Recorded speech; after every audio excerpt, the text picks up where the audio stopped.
Chapter 18 सुहागरात और पति होने का hack. The new chapter is here. Vanya फिर से वही कमरे में आई थी जहां ना जाने कितनी यादें थी उसकी सिद्धार्थ के साथ।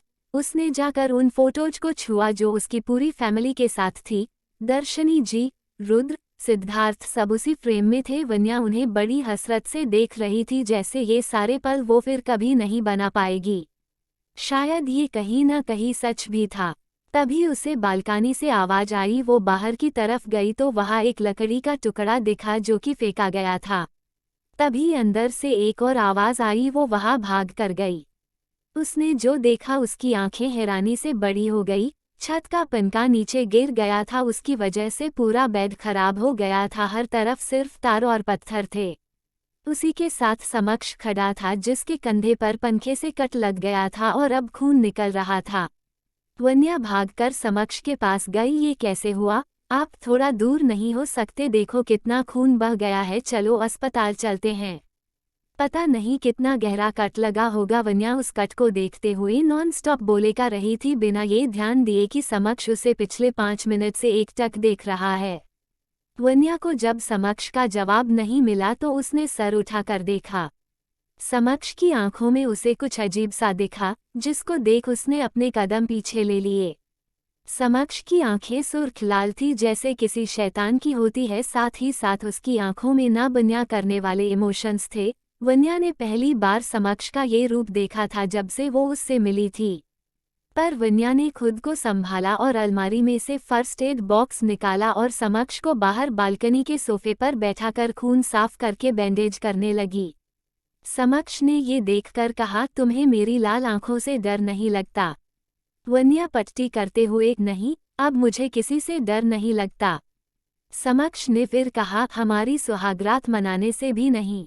वन्या को ये सुनकर झटका लगा। उसे तुरंत समक्ष को देखा। समक्ष ने ये देखकर कहा, क्या हुआ? इतना क्या सोच रही हो? हमारी शादी हुई और तुमने ही कहा था ना उस दिन, शादी हमें सारे हक देती है, तो फिर ये हक भी दिया है ना तुमने मुझे? बोलो। शायद कभी ना कह सकूं मैं तुमको कहे बिन, समझ लो तुम। शायद मेरे ख्याल में तुम एक दिन मिलो मुझे कहीं पे गुम शायद। ये सब कहते कहते समक्ष वन्या के बेहद करीब आ रहा था, जिसके डर से वन्या पीछे होती जा रही थी। समक्ष का उसके करीब आना एक अलग एहसास जगा रहा था उसके अंदर, जिसके लिए वो अभी तैयार नहीं थी। जो तुम ना हो रहेंगे हम नहीं, जो तुम ना हो रहेंगे हम नहीं, ना चाहिए कुछ तुमसे ज्यादा तुमसे कम नहीं।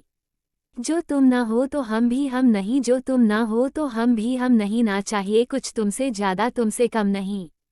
समक्ष वन्या को पीछे होते देख झट से वन्या की कमर पकड़ अपने बेहद करीब कर लेता है और अपनी एक उंगली उसकी ठुड्डी पर रख और चेहरा एक झटके में उठाते हुए कहता है, मेरे करीब तुम्हारा रहना जरूरी है, मुझसे दूर जाने की सोचना भी मत। मैंने अपने आप को तुम्हारा पति होने का हक दे दिया है, अब तुम्हारी बारी है।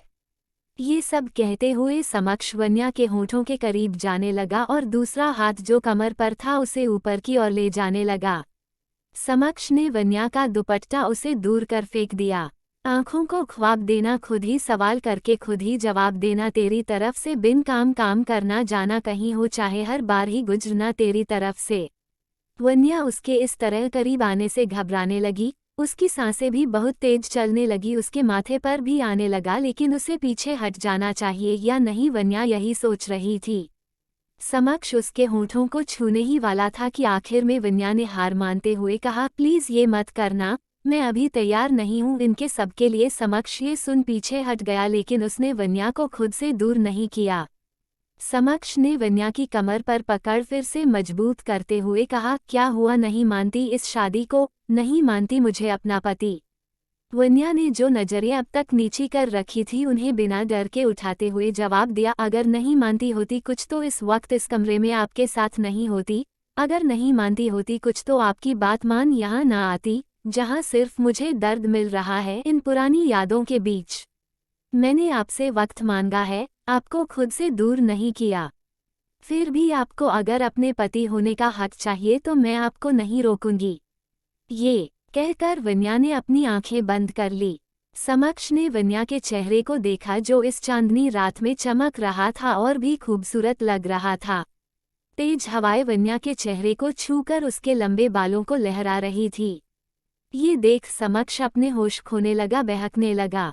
कोशिशें तो होंगी कम नहीं, कोशिशें तो होंगी कम नहीं, ना चाहिए कुछ तुमसे ज़्यादा, तुमसे कम नहीं। समक्ष से जब कंट्रोल नहीं हुआ तो उसने अपनी आंखें बंद कर वन्या के चेहरे को हाथों से भरकर उसके माथे को चूम लिया। ये एहसास होते ही वन्या के दिल की धड़कन रुक गई। उसे लगा समक्ष सच में उसके साथ सुहागरात मनाना चाहता है। इस ख्याल से ही वन्या का दिल कांप उठा।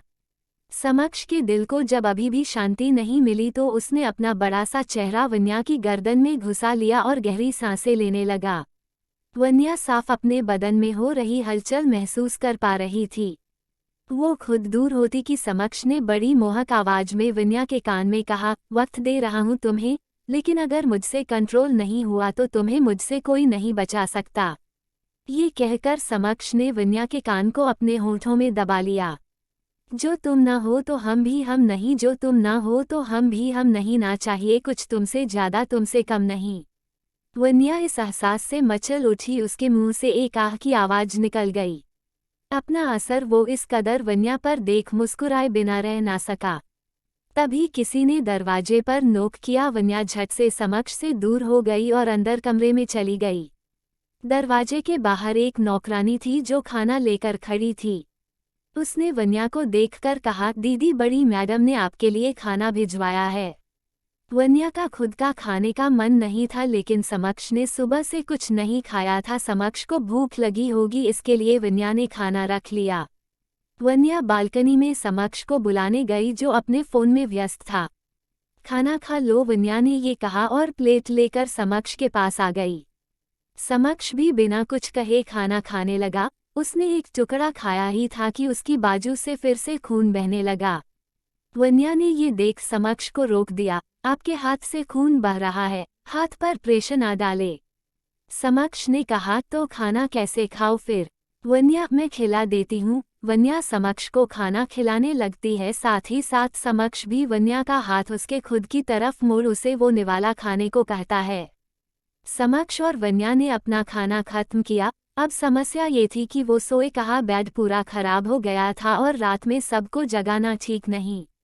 वन्या को एक आइडिया आया। एक काउच बालकनी में था और एक अंदर रूम में रूम वाला काउच वन्या धकलते हुए बाहर ले आई। बालकनी में दूसरे काउच के साथ अटैच कर दिया, थोड़ा स्पेस भी छोड़ा और उसके बीच में 2 बड़े तकिए रख दिए जिससे नींद में कोई गिरे ना। ये एक बिस्तर जैसा ही दिख रहा था। समक्ष बड़े आराम से अपनी नई बीवी की कलाकारी और उसका क्रिएटिव दिमाग देख रहा था। वन्या ने पलटकर समक्ष की तरफ देखा, जैसे पूछ रही हो, कैसा लगा मेरा बनाया हुआ बैग? समक्ष ने भी एक्सप्रेशन से ही थोड़ा ओके रिस्पॉन्स दिया। फिर उस बेड के बीच में जो तकिए थे उन्हें हटा दिया और दोनों काउच को आपस में जोड़ दिया। फिर वन्या की तरफ देखा, जैसे कह रहा हो, ऐसा होता है ये बिस्तर बिना दूरियों का।